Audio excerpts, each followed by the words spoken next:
18 নম্বর পূর্ব Bakulia chairman ঘাটস্থ Mahmud শরীফের নতুন বাড়িতে এবং হাজিরা খাতুন নামে জনৈক ব্যক্তির বাসায় 10 থেকে 12 জন ডাকাত দল বিভিন্ন দেশীয় এবং আগ্নেয়াস্ত্র সহ সেই বাড়িতে ডাকাতি সংগঠিত করে এবং তারা কর্ণফুলী নদী থেকে একটা বড় নৌকা যোগে এসেছিল এবং সেখানে তারা ওই বাসার লোকজনকে জিম্মি করে তাদের বাসা থেকে কিছু পরিমাণ স্বর্ণালংকার এবং নগদ টাকা সেখান থেকে লুণ্ঠন করে নিয়ে যায়। তো ঘটনাটি জানার পরপরেই বাকুলিয়া থানা পুলিশ অনুসন্ধান শুরু করে এবং পুলিশ তাৎক্ষণিকভাবে সেখানে গিয়েছিল, কিন্তু পুলিশ পৌঁছাতে সে ডাকাত দল সে এলাকা ত্যাগ করে। পরবর্তীতে বাদীর আবেদনের ভিত্তিতে বাকুলিয়া থানা একটি ডাকাতির মামলা রুজু হয় এবং সেই ডাকাতির মামলা তদন্তকালীন সময় বাকুলিয়া থানার একটা চৌকুশ টিম আপনারা দেখেছেন যে তারা ইতিমধ্যেই একজন প্রধান ডাকাতকে গ্রেপ্তার করেছে। তার কাছ থেকে একটি আগ্নেয়াস্ত্র এবং বেশ কিছু দেশীয় অস্ত্রশস্ত্র উদ্ধার করা হয়েছে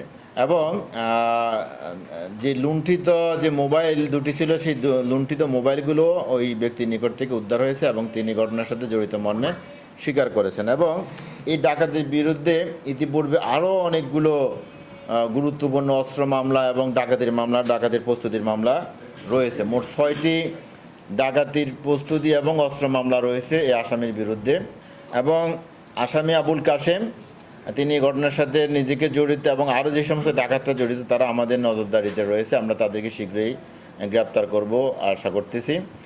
এবং এই ঘটনায় যে এখন যে বর্ষাকাল নদীপথে অনেক সময় যারা নদীর পাড়ে বাড়ি বা অরক্ষিত এলাকা থাকে সেখানে কিন্তু নদী পথে এসে বিভিন্ন জায়গার মধ্যে ডাকাতি করার চেষ্টা করে এবং এই চক্র বিভিন্ন স্থানেই চট্টগ্রামের বিভিন্ন স্থানে এই একই পদ্ধতিতে ডাকাতি সংগঠিত। তো যেহেতু মূল একজন ডাকাত ধরা পড়েছে এবং বাকি ডাকাতদেরকে আমরা গ্রেপ্তার করব, আর সেজন্য আমরা বলবো যে এই জাতীয় ঘটনার ক্ষেত্রে তাৎক্ষণিকভাবে পুলিশকে অবহিত করা এবং যাতে প্রত্যেকের নিরাপত্তা ব্যবস্থা নিশ্চিত থাকে বাড়িতে সেই বিষয়টি নিশ্চিত করতে পারে। ধন্যবাদ সবাইকে।